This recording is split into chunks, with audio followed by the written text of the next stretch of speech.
ပေးသမျှအားလုံးမင်္ဂလာပါခင်ဗျာကျွန်တော်ရဲ့ channel ကနေပြန်လဲကြိုဆိုလိုက်ပါရနော်ကျွန်တော်ဒီနေ့ဖတ်ပြပေးသွားမယ့်ရုပ်ပြလေးကတော့ဖျားလောင်းငရမင်းဘဝဖြစ်စဉ်အကြောင်းပဲဖြစ်ပါတယ်ခင်ဗျာကျွန်တော်ရဲ့တင်ဆက်မှုတွေထဲမှာလိုအပ်တာလေးများရှိရင်လည်းအကြံပြုပြီးတော့ comment မှန်ခဲ့နိုင်ပါတယ်ခင်ဗျာအားလုံးကိုကျေးဇူးတင်ပါတယ်တပ်ပင်ညူမြတ်စွာဘုရားသည်ကောသလတိုင်းတာဝတိပိဇေတဝင်ကျောင်းတော်၌တရင်သုံးတော်မူနေစဉ်ကဖြစ်၏ထိုအချိန်ကောသလတိုင်းတွင်မိုးခေါင်ရေရှားပေကိုကြုံတွေ့နေရလေသည်မိုးမရသဖြင့်ကောက်ပဲသည့်နံတို့သည်လည်းညှိုးနှွမ်းသိဆုံးကုန်၏ဆယ်မြောင်းချောင်းကန်တို့သည်လည်းခန်းချောက်ကြကုန်၏ဇေတဝန်ကျောင်းတော်တကားမောင်နီရှိဇေတဝန်ရေကန်တွင်လည်းရေခန်းကရွှွညွန့်တို့သာရှိတော်၏ရေမရှိသဖြင့်ရွှွညွန့်တို့တွင်လူဝနေသောငါပဇွန်လိတ်တို့အားစွန်ဗျိုင်းကြီးကန်းတို့ကအလွယ်တကူဖမ်းယူစားတောက်ကြရတော့၏မြတ်စွာဘုရားရှင်သည်ထို့သောငါလိတ်တို့ဒုက္ခဘေးတွေ့ခြင်းကိုမြင်တော်မူသောအခါစိတ်မကောင်းခြင်းကြီးစွာဖြစ်တော်မူခဲ့၏တတော်ပေါင်းဘေးဒုက္ခဆိုကြီးကြုံနေရပါလားမြတ်စွာဘုရားရှင်၏မဟာကရုဏာတော်တိုက်တွန်းရသောစိတ်တော်တွင်ဖြစ်တော်မူသဖြင့်ညေဥယံလွန်မြောက်၍နနက်မိုးလင်းသောအခါဘုရားရှင်သည်ကိုယ်လက်သုတ်သင်ခြင်းကိုပြုတော်မူ၏မိုးခေါင်ခြင်းကိုငါကယ်တင်မှဖြစ်မည်အဲ့နော်များစွာသောယဟန်ပေါင်းချင်ရလျက်တာဝတိမြို့တွင်သို့ဆုံးခံကြွတော်မူခဲ့ပါတယ်ဆုံးဖုံးပေးတော်မူပြီးသောအခါဆုံးခံရမှာကျောင်းတော်သို့ပြန်လည်ကြွမြန်းသည်ကျောင်းတော်ရှိဇေတဝန်ရေကန်ဆောင်၌မြတ်စွာဘုရားရှင်သည်ရက်တော်မူကားချက်သားအာနန္ဒာရေတနုတ်တော်ကိုယူခဲ့ပါငါဘုရားဇေတဝန်ကမှာရေချိုးမယ်အရှင်ဘုရားဇေတဝန်ရေကန်တွင်ရေပြက်ကညုံမြသာရှိပါတယ်ဗျာချက်သားဘုရားတို့ရဲ့အစွမ်းတီကအလွန်ကြီးမားပါပေတယ်ချက်သားယခုပင်ရေတနတ်ကိုယူခဲ့ပါရှင်နန္ဒမထေရသည်ရေတနတ်ကိုယူကာမြတ်စွာဘုရားရှင်ထံကပ်ပေးတော်မူခဲ့ပါတယ်ဘုရားရှင်သည်ရေတနတ်ကိုယူ၍တခုသောအစွန်ဖြင့်ကိုတော်ကိုယုံတော်မူ၏အဲ့နော်ရေကန်ဆောင်တွင်ရက်တော်မူကားငါဘုရားယခုဇေတဝန်ကမှာရေချိုးအံ့ထိုချိန်တွင်တာဝန်သာပြည့်ရှင်တရားမင်း၏ဗန္ဓုပကပလာများကြောက်ပြတွင်ပူသောအချင်းရာကိုပြပေ၏ငါရဲ့ဗန္ဓုကပလာများကြောက်ပြဟာပူလောင်လာတာဘလို့ကြောင်းပါလေတရားမင်းသည်လောကကိုဆင်ခြင်ကြည့်တော်မူသောအခါမှာအလိုကောသလတိုင်းမှာကြုံနေရတဲ့မိုးခေါင်ရေချပေးခဲ့ကြောင်းမြတ်စွာဘုရားရှင်စိတ်နှလုံးမသားမယာဖြစ်နေပါလားတရားမင်းသည်ချက်ချင်းပင်မိုးနဲ့သားကိုရှေ့တော်မှခေါ်စေခဲ့ပါတယ်အမောင်မိုးနဲ့သားဗုဒ္ဓမြတ်စွာဘုရားရှင်ဟာဇေတဝန်ရေကန်မှာရေချိုးရန်ရက်တော်မူနေတယ်ဇေတဝန်ရေကန်နဲ့ကောသလိုက်တိုင်းအနှံ့ကိုမိုးရွာစေလောကောင်းလာပါပြီရှင်တရားမင်းမိုးနဲ့သားသည်ချက်ချင်းပင်တိမ်ပစိုးကိုဝစ်စဉ်တိမ်ပစိုးတစ်ထည်ကိုဝစ်ရုံလျက်အရှိလောကတက်သို့ရှေ့ရှုပြေးတော်မူခဲ့၏ကောင်းငယ်တစ်ခွင်၌တုံငင်တိမ်လိုက်တို့ညှို့မောင်တက်လာလေ၏တခုသောတိုင်အဝန်းသည်မိုးနဲ့သားတကူဖြင့်အထက်100အထက်1000ဖြစ်လျက်လျက်စီးကိုဝင်းလက်တော့ကထစ်ချုံတန်ပြေးလျက်မိုးဆက်မိုးပေါက်များကျဆင်းလာခဲ့ပါလေကောသလတိုင်းအနှံ့ရွာသွန်းသောမိုးက6သွေးပူလောင်သောမြေပြင်အနှံ့မှာရွှဲရွှဲဆူခဲ့ပါတယ်အလင်းမပြတ်သောမိုးရေတို့ကြောင့်ခဏတွင်မှပင်ဇေတဝန်ရေကန်တွင်ရေပြေးခဲ့ပါတယ်ဘုရားရှင်ရက်တော်မူနေသောဆောင်းနှံတို့ကိုဥခိုက်လျက်ရေတို့ကိုပြည့်ရှံကုန်၏မြတ်စွာဘုရားသည်ရေကန်၌ရေချိုးတော်မူခဲ့ပါတယ်ရေချိုးပြီးသောအခါအလွန်နီမြန်းသောနှစ်ထပ်သောသင်္မိုင်းတော်ကိုဝိုးတော်မူ၏ဘုရားရှင်သည်သင်္ကန်းတော်ကြီးကိုယုံတော်မူကားအစွန်းတစ်ဖက်ကိုပကုံးထက်တွင်စံတင်တော်မူ၏ဘုရားရှင်သည်ယဟန်သံဃာပေါင်းချင်ရလျက်ကန္နာဂုရိပရဝုန်၌ခင်းအပ်သောနေရာတွင်နေတော်မူသည်ယဟန်သံဃာတို့၏ဝိပုခြင်းကိုခံရတော်မူပြီးမှဗရမယဆောင်တဲ့အပြင်ဘက်တွင်ရက်တော်မူကားအဆုံးအမစကားတော်ကိုခြေတော်မူခဲ့ပါတယ်အဲ့နောက်မှာဘုရားရှင်သည်မွေးလာတော်ပယံတို့လွမ်းသည့်ကန္နာဂုရိတိုက်သို့ဝင်ရောက်တော်မူခဲ့ပါတယ်လက်ရနာပါအကကေတရာသာချင်းသိမိအိတ်ချင်းနှင့်တူသောကျိန်းဆက်ခြင်းကိုပြုတော်မူခဲ့ပါတယ်မြတ်စွာဘုရားရှင်၏မဟာကရုဏာတော်နှင့်ကြီးမားလာသောတကူတော်တို့ကိုမျက်မြင်ထင်ရှားမြင်တွေ့ခဲ့ရသောယဟန်တန်ဃာတို့အားချီကျူးအံ့ဩမဆုံးရှိကုန်ကြ၏ ညချမ်းချိန်ကတွင်တရားသဘင်၌စုဝေးမိသည့်အခါယဟန်တို့သည်အချင်းချင်းစကားဖောင်ပွဲပြောကြပါလေငါရှင်တို့ငါတို့ရဲ့ဗုဒ္ဓဘုရားရှင်ရဲ့ခန္ဒီမြစ်တာကရုဏာတရားကြီးမားလွန်လာပါတယ်ဟုတ်တယ်ငါရှင်ကောသလတိုင်းမှာကြုံဆုံနေရတဲ့မိုးကောင်တဲ့ကပ်ပေးကြီးဟာလွတ်ခဲ့ရတာဟာမြတ်စွာဘုရားရှင်ကြောင့်ပဲမှန်မိတာပေါ့ငါရှင်တို့မိုးကောင်ကပ်ပေးစုကြီးကြောင့်တိုင်းပြည်မှာကောက်ပဲသီးနဲ့နေညှို့လော်ကုန်ခဲ့ကြပါတယ်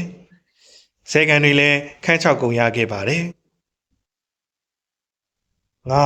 လက်ရေးတော်ရီဟာဗျိုင်းကြီးတို့ရဲ့အလွယ်တကူဖဲ့ယူစသခြင်းကိုလည်းခံခဲ့ကြရပါတယ်ငါတို့ဘုရားရှင်ကဒုက္ခဆင်းရဲခြင်းကိုရင်ဆိုင်နေရတဲ့တရားတွေနဲ့လူတွေရဲ့ပုံမှာကရုဏာတရားကြီးမားခဲ့ပါတယ်ဒါကြောင့်ရေတနတ်တော်ကိုဝိစင်တော်မူပြီးကောသလတိုင်းအနှံ့မိုးကြီးကိုရွာသွန်းကကဲ့တင်ပေးခဲ့တာပါပဲတရားတို့ဤကာယကဒုက္ခစေတနိကဒုက္ခတို့များမှာကင်းလွန်စေခဲ့သောဘုရားရှင်ဂုဏ်ကျေးဇူးတော်ကိုယဟန်ရှင်တို့ကချီးမွမ်းသဆုံးဖြစ်နေခဲ့ကြပါတယ်ယဟန်တို့ပြောဆိုနေကြသောစကားတို့ကိုမြတ်စွာဘုရားရှင်ကြားတော်မူသောအခါကန္တာကိုရီတိုက်တွင်မှထွက်တော်မူခဲ့ပါတယ်ယဟန်တို့တရားသမင်၌ယဟန်တို့ကိုဆိုရည်သည်မိသည့်စကားကိုပြောဆိုနေကြတာပါလေမြတ်စွာဘုရားရှင်ရဲ့မဟာကရုဏာတော်ဖြင့်ကောသလတိုင်းတွင်ပြည့်စုံသောမိုးတို့ကိုရွာစေသည့်အကြောင်းကိုပြောဆိုနေကြခြင်းဖြစ်ပါတယ်ဖေဟာတရားသဘင်နှင့်စုဝေးနေသောယဟန်တို့ကိုမြတ်စွာဘုရားရှင်ကတရားဟောကြားတော်မူခဲ့ပါတယ်ထိုအခါမြတ်စွာဘုရားရှင်ဟာယဟန်တို့ကိုဤကဲ့သို့မိန့်တော်မူခဲ့ပါတယ်ချစ်သားယဟန်တို့ငါဘုရားရှင်ဟာများလာသောတရားတို့အတွက်အခုမှမိုးကိုရွာစေခြင်းမဟုတ်ပါတရားတို့ရဲ့ဘေးဒုက္ခများကင်းဝေးစေရန်အတွက်ရှေးတိတ်ဘဝကငရံမင်းဖြစ်ခဲ့ခြင်းကလည်းမိုးကိုရွာခဲ့စေခဲ့ပါလေအရှင်ဘုရားအတိတ်ဘဝကငရံမင်းအကြောင်းဘုရားတပည့်တော်တို့ကိုသိရှိနိုင်ရန်ဟောကြားတော်မူပါဗျာယဟန်တို့ကဘုရားရှင်အားတောင်းပန်စကားလျှောက်ထားတော့အခါမြတ်စွာဘုရားရှင်ဟာအတိတ်ဘဝဇာကြောင့်ကိုဆောင်ပြီးဟောကြားတော်မူခဲ့ပါတယ်ထိုအခါဘုရားရှင်သည်အတိတ်ကိုဆောင်လျက်ငရံမဲ့ဖြစ်ခဲ့စဉ်အတိတ်ဘဝအကြောင်းကိုဟောကြားပြောပြတော်မူခဲ့ပါတယ်ဘုရားလုံးတကုသစ္စာဖြင့်မိုးကိုရွာစေသောမစ္ဆာဇက်ကိုဇေဒွန်အကြောင်းတော်တွင်မြတ်စွာဘုရားရှင်ဟောကြားတော်မူခဲ့ပါတယ်ချစ်သားယဟန်တို့ငါဘုရားရှင်သည်တရားတို့ရဲ့အကောင်းကျိုးအတွက်ရှေးတိရိစ္ဆာန်မျိုး၌ဖြစ်သောငရံမြင့်ဘဝတွင်လည်းမဟာကရုဏာတော်ဖြင့်ကယ်တင်ခဲ့ပူးပြီးပါတယ်ရှေးအခါကကောသလတိုင်းတာဝတိပိဇေဒဝင်ရေကန်ရဟာခြုံနယ်တွေပြည့်နေနေတဲ့နေရာတစ်ခုဖြစ်ခဲ့ပါတယ်။အဲဒီခြုံနယ်တွေဝင်းရနေတဲ့အလဲမှာရေအိုင်ကြီးတိုင်ရှိနေတာပေါ့။ကြီးမားလာတဲ့ရေအိုင်ကြီးထဲမှာငါလိတ်ပဇွန်အစရှိတဲ့ရေသရဝါတွေဟာစုပေါင်းနေထိုင်ခဲ့ကြပါတယ်။ဖွှရွှေလိတ်နေကောင်းနေနော်။ကောင်းပါနဲ့ကိုရွှေငါရဲ့ဖះလောင်းတော်ဟာငါးပေါင်းတို့ရဲ့ကောင်းဆောင်အရှင်သခင်ဖြစ်နေရေအိုင်ကြီးရဲ့ထဲမှာနေထိုင်ခဲ့ပါတယ်။ငါတို့ရဲ့ခေါင်းဆောင်ပဲရန်ရန်မင်းကအကျင့်သီလပြည့်စုံတဲ့ခေါင်းဆောင်ပဲနော်ဟုတ်ပါတကယ်ကိုကျင်ညိုတဲ့ခေါင်းဆောင်ပဲဘုရားလောင်းငရံမင်းရဲ့အကျင့်သီလနဲ့တမာရိတ်ကိုငါအပေါက်ဟာကျင်ညိုလေးစားကြပါတယ်အဲ့ဒီလိုကျင်ညိုစရာကောင်းတော့လေဘုရားလောင်းငရံမင်းဟာသီလပြည့်စုံသူဖြစ်ပါတယ်ငါဟာအသက်ထက်ဆုံးဘယ်တက်ရှိတော်ရဲ့အသားအုံမှမစားပဲသီလဆောက်တည်မယ်ငရံဆိုတာအသက်စားတဲ့တော်မျိုးငါငယ်တွေကိုစားတော့တဲ့တရားမျိုးဖြစ်ပေမဲ့ငရံမင်းဟာမစားတော့ဘဲနဲ့ရှောင်ကျင်ခဲ့ပါတယ်။ရေအိုင်ထဲမှာပဲအသက်ရှင်ဖို့ဝမ်းဝါဖို့အတွက်ရေညိရေမော်တွေကိုပဲစားတော့ပြီးနေခဲ့ပါတယ်။ရေအိုင်ထဲမှာနေထိုင်နေတဲ့ငါပဇွန်တရားငယ်တွေကိုလည်းညှင်းမမနှိပ်စက်ပဲနဲ့တဏှာဆောင်ရှောက်ခဲ့ပါတယ်။ဒါကြောင့်လည်းငရံမင်းကိုရေတရားအလုံးဟာချစ်ခင်ယူသေးကြပါတယ်။ငါတို့ရဲ့ခေါင်းဆောင်အကူကြီးငရံမင်းကြီးရဲ့စကားကိုနားထောင်ကြရမယ်။ဟုတ်တယ်ငရံမင်းကငါတို့အားလုံးအတွက်အားကိုးထိုက်တဲ့ခေါင်းဆောင်ကောင်းပြီပဲ။ခေါင်းဆောင်ပြီးသားတဲ့သူမို့ရေသရာပေါင်းကအားကိုးကြတာကတော့မဆန်းပါဘူး။တနေ့သောအခါတွင်ကောသလတိုင်းမှာဒုက္ခဖေးဆိုးကြီးကြားရောက်ခဲ့ပါတယ်။မိုးကောင်ရေချဘေးကိုကောသလတိုင်းကလူတွေတိလိษံတွေကြုံကြရတာပေါ့။မိုးရွာဒီမှာတောင်မှမိုးကမရွာဘူးကွာ။ငါလည်းတွေတော့ပျက်စီးတော့မှာပဲ။လူတွေလည်းတင်းနဲ့ဆိုင်ကင်းတို့ပျက်စီးရေခမ်းချောက်တဲ့ဆင်းရဲဒုက္ခကိုကြုံခဲ့ရပါတယ်။ဟာငါလည်းတွေကစဘာပင်နေလဲတေကုန်ပါ යි ကွာ။ကောသလတိုင်းတွင်နေထိုင်သောလူသားတို့တွေမဟုတ်ပဲတရားငယ်တွေဟာလည်းဒုက္ခဆင်းရဲကိုရင်ဆိုင်ကြုံတွေ့ရတာပေါ့။ ရေအိုင်ထဲမှာနေထိုင်ရှင်သန်နေကြရတဲ့ရေသမားငယ်တွေဟာလည်းအကြီးကျယ်ဒုက္ခပေးကြီးကိုရင်ဆိုင်ကြရတာပေါ့ဟာငါတို့ရေအိုင်ကြီးတဲ့ရေတွေကပူနွေးလာတာပဲနော်အေးကွာမိုးကမညော်တော့ရေတွေတဖြည်းဖြည်းနဲ့ခန်းချောက်လာပြီကွာဒုက္ခပါပဲငရမင်းနဲ့ရေသမားတွေနေထိုင်ကြတဲ့ရေအိုင်ကြီးဟာနှစ်စဉ်နဲ့တိုင်းဒီလိုဘေးဒုက္ခမျိုးမကြုံဘူးခဲ့ကြပါဘူး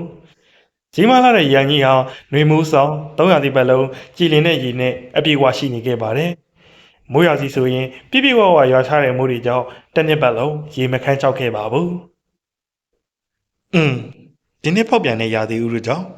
ငါတို့ရေတော်တွေအခက်ရပြီရွာသိမ်းတဲ့အချိန်မှာမရွာတဲ့မိုးကြောင့်နေပူရန်ပိုလို့ပြင်းထန်လာခဲ့ပါတယ်တမင်ကြီးငယ်တွေဟာလည်းစိမ့်ဆိုတဲ့တရက်တွေမရှိတော့ပဲ၆ကန်နေတဲ့တက်ကိုင်းကျူးတို့ကျတဲ့ဖြစ်နေတာပေါ့ကဲဘယ်လိုလုပ်ကြမလို့မိုးမြိုင်တော့ငါတို့ဒုက္ခရောက်တော့မယ်ကွမိုးအမြန်ရအောင်တော့ကိုရွှေဖွားတို့အုပ်စုတော့အော်ခိုင်းကြည့်အောင်ကွာသွားရအောင်လှုပ်ရေအန်ကြီးထဲမှာနေတဲ့ဖားအုပ်စုကိုဝိုင်းပြီးတော့ငါးတွေကအကူအညီတောင်းခဲ့ကြပါတယ်ရှိသမျှဖားအကြီးငယ်တွေဟာအုပ်စုဖွဲ့ပြီးတော့မိုးခေါ်တွေကိုတံပြန်ဟစ်ဆိုကြတာပေါ့ဒါပေမဲ့ဘူလောင်နေတဲ့ကောင်းကင်ကြီးမှာမိုးတိမ်ရိပ်အောင်တတောင်းမှမတွေ့ခဲ့ကြပါဘူးမယမနာတီဆူအော်ဟစ်နေကြတယ်ဖားအုပ်စုခင်ဗျာအတန်မင်းတိမ်မုံသွားတာပဲဖတ်တင်ခဲ့ပါတယ်မရတော့ဘူးငါတန်နေနော်နေပြီအကောင်ကိုရအောင်လည်းမရဘူးကွာဟွန်းမိုးရွာဖို့ကြိုးစားကြတဲ့ဖားလေးတွေဟာလည်းစိတ်ပြက်လက်ပြက်နဲ့အရှုံးပြီးသွားခဲ့ကြတာပါတယ်ငါတို့လည်းမတန်နိုင်တော့ဘူးကွယ်မိုးကောင်ရေရှာပေးကန်ဆိုကြီးကြောင့်ကောသလတိုင်းကြီးမှာနေထိုင်နေကြတဲ့လူတော်ပေါင်းတို့ဟာထိတ်လန့်ကုန်ကြတာပေါ့တိုင်းပြည်မှာရှိသမျှရေတွေဆယ်တွေကလည်းရေမရှိတော့ဘူးပြလာရင်ရေတပေါင်းလေးတောက်ဖို့တောင်မလွယ်တော့ဘူးထင်ပါရဲ့ကြီးမားပြီးကျဲဝန်းလာပါလေဆိုတဲ့ငရမင်းနေတဲ့ရေအိုင်ကြီးဟာလည်းတစနဲ့ခန်းချောက်စာပြုတ်လာခဲ့ပါတယ်ပြင်းထန်လွန်းတဲ့အပူချိန်ဟာရေကန်ကြီးရဲ့ရေတွေကိုခန်းချောက်သွားစေခဲ့ပြီလေရွှွနှောပဲရှိတဲ့ရေအိုင်ကြီးတွေမှာရေသရအလုံးဟာဒုက္ခရောက်ကြတာပေါ့အပူဒဏ်တက်တာအောင်ရွှွညွန်တဲ့လူနေမှာပဲဖေချာဦးကငါတို့လည်းနေရာတနေရာပြကြပါအောင်ဟာအသက်ရှင်သန်မှုအတွက်ပဲအားလုံးဟာပင်ပန်းကြည့်စွာနေထိုင်နေကြရတာပေါ့အဲ့ဒီလိုရေသရအပေါင်းဆင်းရဲဒုက္ခရင်ဆိုင်နေရချိန်မှာငါတို့အတွက်ခွင့်ကောင်းမဲ့ဟဲ့ကဲလာကြဟေ့ရေအိုင်နဲ့ငါးတွေပစွန်တွေငါတို့စိတ်ကြိုက်စားကြအောင်တောထဲမှာသရဝါရှိကြတော့ကြည်ပြိုင်စွန်အသားသားသရဝါမှန်သမျှဟာရေအိုင်ကြီးစီကိုရောက်လာခဲ့ပါတယ်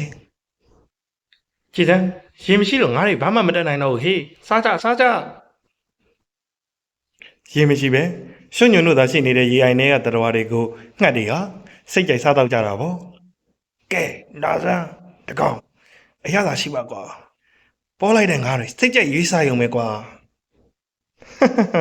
ဘယ်ပြေးမလဲဖူးရှင်ကကဲလာစမ်းကျွန်တော်တက်ကိုထွန်းတော့ဦးရခင်ဗျာကျွန်တော်တက်ကိုရေသရငယ်လေးတွေခင်ဗျာဘဲမှလည်းမရှောင်ပြေးနိုင်နော်အစားခံခဲ့ရတာပေါ့ဗျာအသားသားငှက်တတော်တွေဖို့တော့တကယ်ကိုဝဲတော်ကြီးတွေ့နေကြတာပေါ့ငါညီလေးတော့အစားခံလိုက်ရပြီငါလည်းရောက်တော့မယ်ထင်ပါတယ်ကွာငှက်တွေရဲ့နှုတ်သီးချွန်နေနဲ့စိတ်ကြိုက်စားတော့တာကိုငါးတွေပစုံနေဟာခံစားနေရတာပေါ့ငါးတွေဟာကိုယ့်ရဲ့မိဘညီကိုမောင်နှမတတော်တွေစားတော့နေတာမြင်ရပြီမယ်ဘာမှမတက်နိုင်ကြပါဘူးအသက်ဖေးကြုံနေကြရပြီဆိုတော့လေအထိတ်တလန့်နဲ့ရွှွညင်ထဲမှာတဝုံပြေးဖို့ကြိုးစားကြတာပေါ့ပြေးစရာရေမရှိရှာတော့အသားသားငှက်တွေရဲ့နှုတ်သီးပြမှာပဲအသက်ပေးလိုက်ကြရပါတယ်ကဲကြပါဦးအောင်မမဗျာကျွန်တော်မတက်ပါနဲ့ရေသမားတို့ရဲ့ငိုကြွေးတန်တွေဟာကဘာပြတ်တယ်လို့အတန်တွေစူညံပွက်လို့ရိုက်နေခဲ့ပါတယ်ဖះလောင်ငါမင်းဟာလည်းရေသမားတွေရဲ့ဆင်းရဲဒုက္ခတွေကိုမြင်ရတော့စိတ်နှလုံးအလွန်ဆင်းရဲတာပေါ့ငါ့ကိုမိခုနေတဲ့ငါဆွေမျိုးတရားတွေရဲ့ဆင်းရဲဒုက္ခရောက်ချိန်ကိုငါမမြင်ရဘူးဆွေမျိုးပေါင်းရဲ့ဆင်းရဲဒုက္ခတွေကိုငါကယ်တင်ရမယ်မိုးခေါင်နေတဲ့ဘေးကဆူကြီးကလွတ်အောင်ငါမှတပါကယ်နိုင်မဲ့သူဘယ်သူမှမရှိဘူးငရမင်းဟာစဉ်းစားတွေးတော့ဆုံးဖြတ်လိုက်ပါတယ်ငါဟာတစ္ဆာပြုတ်ပြီးတော့မိုးကိုရွာစေရမယ်မိုးရွာစေပြီးငါဆွေမျိုးတွေအသက်ဘေးကိုငါကယ်တင်ရမယ်ငရမင်းဟာမဲနဲ့နေသောရွှွညွန်ကိုထိုးပေါက်ခွဲပြီးတော့ထွက်လာခဲ့ပါတယ် ညုံမောင်နေတဲ့ရှင်နေရနေကြီးမားလာသောဥကောင်ထုတ်ကကောင်းငင်ကြီးကိုမှုတ်ကြည့်ခဲ့ပါတယ်နေရနေတဲ့ဗရမများလုံးနေလို့ဆူရှတောက်ပါတဲ့မျက်ဝန်းနေနဲ့ငရမင်းဟာမိုးနတ်သားကိုကြည့်ကတစ္ဆာပြုခဲ့ပါတယ်အိုးပြည့်စုံမိုးနတ်မင်းငါဟာဆွေမျိုးပေါင်းရဲ့ဘေးဒုက္ခမျိုးမြင်တွေ့နေရလို့စိတ်ဆင်းရဲပူပန်နေရပါတယ်ငါရဲ့စိတ်ဆင်းရဲမှုကိုမြင်နေပါရဲ့နဲ့အသိဟာဘာကြောင့်မိုးကိုမရွာစေတာလဲအသက်ထက်ဆုံးစောက်တည်ခဲ့တဲ့ငါရဲ့သီလသစ္စာကိုငါသစ္စာပြုပါတယ်ငါဟာဇတ်တူသားဖြစ်တဲ့ငါတတော်တွေကိုစားတောက်တတ်တဲ့ငရမင်းဖြစ်ပါတယ်ဒါပေမဲ့စံစစ်ပမာဏရှိတဲ့ငါငယ်လေးကိုတော့ငါမစားခဲ့ပါဘူး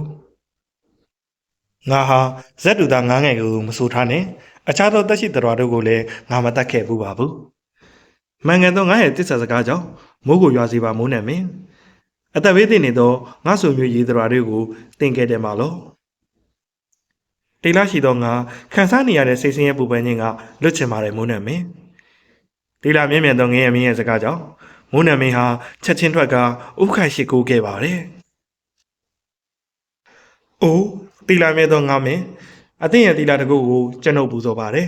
။မိုးကောင်ပေးတင်နေကြတဲ့အသင်ငါမင်းရဲ့ဆွေမျိုးပေါင်းတို့ကိုကျွန်ုပ်ကယ်တင်ပါမယ်။ကောသလတိုင်းမှာရှိတဲ့လူနဲ့တရားပေါင်းကိုတေပေးမှလွတ်အောင်ကျွန်ုပ်လွတ်စေအောင်ကယ်တင်ပါမယ်ရှင်ငါမင်း။မိုးနံမင်းဟာငါမင်းကိုကြည်ပြေးပူဇော်ကတိန်တော်တိန်လေးတို့ကိုစီနင်းထွက်ခါကလေးခဲ့ပါတယ်။မိုးတိမ်တို့မရှိတဲ့ကောင်းကင်ကြီးမှာမိုးသားတွေတက်လိမ့်လိမ့်တက်လာခဲ့ပါတယ်။ကောသလတိုင်းကြီးတစ်ခုလုံးမှာညုံမောင်နေတဲ့တိမ်တိုက်တွေတခဏလေးမှာပဲပြည့်နှက်သွားခဲ့ပါတယ်။ဝင်းဝင်းလက်လက်နဲ့လျှက်စီးတန်တွေမုံချိုးတန်တွေဟာကြားလာခဲ့ရပါတယ်။ညုံမောင်တဲ့ကောင်းကင်ကြီးပေါ်ကနေမိုးရေတွေဟာတက်ဝေါဝေါနဲ့ရွာကျလာခဲ့ပါတယ်။ကောသလတိုင်းကြီးရဲ့နေရာနဲ့ရွာသွန်းလိုက်တဲ့မိုးကြီးကြောင့်၆သွင်းနေတဲ့မြေပြင်ဟာဆူဆွတ်အေးချမ်းသွားခဲ့ပါတယ်။ခန်းချောင်းနေတဲ့ဆယ်မြစ်ချောင်းရေအိုင်တွေမှာလည်းရေတွေဟာပြည့်ရှံလို့သွားခဲ့ပါပြီကောသလတိုင်းကပြည်သူပြည်သားတွေဟာမိုးရေထဲမှာပြေးထွက်ခုန်ပေါက်ပြီးပျော်မြူးကခုန်နေကြပါတယ်ဟေးမိုးကြီးရောပြီကွပျော်လိုက်တာအေးငါလည်းကတဲ့ထဲမှာရေတွေပြည့်နေပြီကွဘေတို့ပြီးပလုတ်ကြည့်ကြည့်